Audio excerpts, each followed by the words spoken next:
नमस्कार दोस्तों, जय जोहार। मैं कौशल तिवारी और बिहिनिया संध्या में आपका स्वागत है। सत्ता का नशा, सत्ता का मोह, सत्ता का घमंड, सत्ता का अहंकार एक ऐसी बला है जो स्वयं के नंगे होते चेहरे को भी नहीं समझ पाता है। और कल जब सुप्रीम कोर्ट ने चंडीगढ़ मेयर चुनाव का परिणाम बदला तो सब कुछ आईने की तरह साफ हो गया कि किस तरीके से इस दौर में सत्ता को हड़पने का खेल खेला जा रहा है।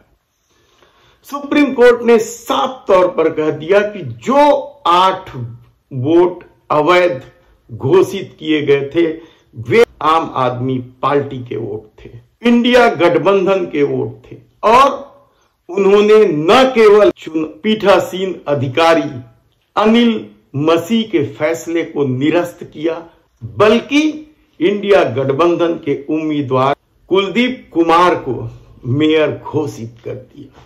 यानी सत्ता की ताकत से किस तरीके से चंडीगढ़ में नंगाई की गई थी। और यदि सुप्रीम कोर्ट जैसी संस्था नहीं होती तो क्या इस खेल का पर्दाफाश हो पाता? क्या लोकतंत्र को अपने सत्ता के घमंड में हड़पने की जो कोशिश इस दौर में हुई है उससे धर्म की पट्टी बांधे लोगों में शर्म भी खत्म हो गई है, उनके आंखों का पानी मर चुका है यकीनन। क्योंकि इस दौर ने देखा है कि चंडीगढ़ तो एक छोटा सा उदाहरण है, उससे भी बड़ी बड़ी घटनाओं में सुप्रीम कोर्ट ने न केवल केंद्र सरकार को लताड़ा है बल्कि केंद्र सरकार लोगों के सामने नंगा साबित हुआ है।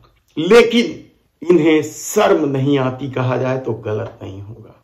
याद कीजिए आपकी कठुआ में एक मासूम बच्ची के साथ बलात्कार होता है और उन बलात्कारियों को हिंदू विजय के रूप में प्रेषित करते हुए विजय जुलूस निकाला जाता है। याद कीजिए आप उत्तर प्रदेश की वह घटना जब इंस्पेक्टर सुबोध सिंह को गौरक्षकों ने मार डाला था, तब भी उनका स्वागत हुआ था। याद कीजिए आप बिल्किस बानो जिनके बलात्कारियों को समय के पहले रिहाई कर दी गई थी। फेरिस्त है लंबी, क्या हिंदू क्या मुस्लिम जो भी सत्ता की राह में रोड़ा बने उनको बदनाम किया गया या उनके विरोध के स्वर को कुचला गया। महिला पहलवान को आप कैसे भूल सकते हैं? रोती बिलखती रही, न्याय की भीख मांगती रही, लेकिन सत्ता के लिए बृजभूषण शरण सिंह जरूरी था। महिला पहलवानों के छाती में हाथ धरने वाला वह बृजभूषण शरण सिंह के खिलाफ किस तरीके से पास्को एक्ट का मामला हटा दिया गया यह भी इस देश ने देखा है। लेकिन शर्म नाम की चीज इस सत्ता के पास नहीं है कहा जाए तो गलत नहीं होगा।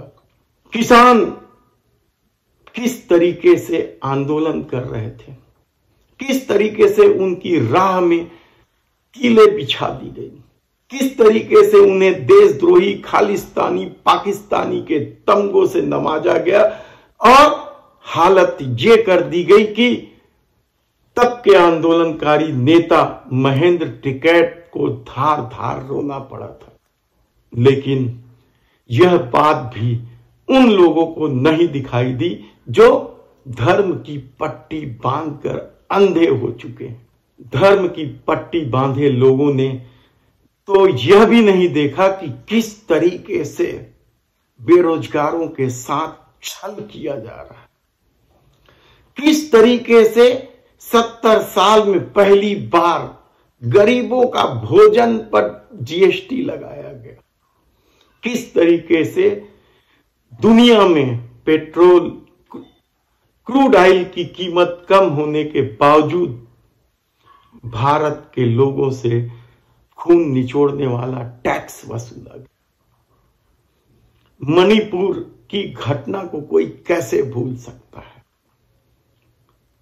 क्या धर्म की पट्टी बांधे लोगों को मणिपुर में जाति हिंसा में जला देने की घटना भी नहीं दिखाई देती, या फिर ईवीएम का खेल भी दिखाई नहीं देता? सवाल इतने सारे हैं कि हर खेल में मोदी सरकार चौतरफा फेल हुई है। सरकार तो उससे संभल ही नहीं रहा है। विपक्ष को प्रताड़ित करने के नए नए खेल खेला गया, कहा जाए तो गलत नहीं होगा। पेगासस जासूसी कांड, कल्पना कर सकते हैं आप कि कोई किसी के बेडरूम में झांक ले, लेकिन इस सत्ता ने वह भी किया और अदालत में फैसले उनके अनुकूल आए तो बड़ी बेशर्मी से अपनी पीठ भी थपथपाई। जोशी मठ दरकने लगा, लेकिन उसके फैसले भी राष्ट्र हित में चले गए। राफेल की कीमत क्या है, आज भी कोई बता सकता है? कि जितनी कीमत में यूपीए सरकार राफेल खरीद रही थी, 36 राफेल, उतनी कीमत में कितनी राफेल खरीदी गई कोई जानता है? हर क्षेत्र में किस तरीके से इस सत्ता ने बेशर्मी भरा फैसला लिया, वह किसी से छिपा नहीं। लेकिन ये दौर धर्म की आंख में पट्टी बांधकर लोकतंत्र को हड़पने का दौर है। तब ऐसे में क्या मायने रखता है कि अशोक चौहान कितने बड़े भ्रष्टाचारी, हेमंत बिस्वा शर्मा कितने बड़े भ्रष्टाचारी हैं, या अजीत पवार कितने बड़े भ्रष्टाचारी हैं? क्योंकि जो लोग भारतीय जनता पार्टी के पाले में चले गए, उन लोगों के खिलाफ जांच बंद कर दी गई। निशाने पर वही लोग रहे जो मोदी सरकार या भारतीय जनता पार्टी का विरोध करते हैं। तब ऐसी परिस्थिति में चंडीगढ़ के फैसले पर क्या धर्म की पट्टी बांधे लोगों की आंखों में शर्म आएगी? कहना बेहद कठिन है, क्योंकि जिस तरीके से इस दौर में पट्टा बांधा गया है, एक रंग का पट्टा बांधा गया है, और यकीन मानिए आप कि जब भी इस तरीके से एक रंग का पट्टा बांधा जाता है तो जिसके गले में भी पट्टा बांधा जाता है उसे अपने मालिक के कहने पर ही काम करना पड़ता है। और देखा गया है इस दौर में कि तीनों राज्यों के चुनाव के बाद किस तरीके से मुख्यमंत्री का चयन हुआ, किस तरीके से मंत्रिमंडल बना, और किस तरीके से पार्टी के लोगों की ही बेइज्जती की गई।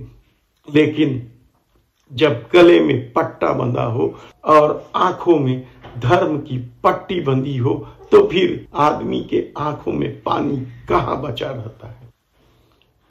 अपने कपड़ों को दें परफेक्ट फिट और लुक सोमी कपड़ा ऑल्टरेशन के साथ। सोमी कपड़ा ऑल्टरेशन अपनी लेटेस्ट मशीन्स, स्किल्ड टेलर्स और वर्कर्स की मदद से आपके ऑल्टरेशन के काम को ओरिजिनल लुक और बेहतर अंजाम देते हैं। यहाँ माँ बाप के पुराने या बड़ी फिटिंग के कपड़ों को भी ऑल्टर करके उनके बच्चों के जितने साइज का बनाया जाता है। तो अब सोचना कैसा, आज ही सभी कपड़ों की ऑल्टरेशन करवा के अपना बेस्ट फिट पाएं। तुरंत विजिट करें रायपुर देवेंद्र नगर या हमें 9340199840 पर कॉल करें।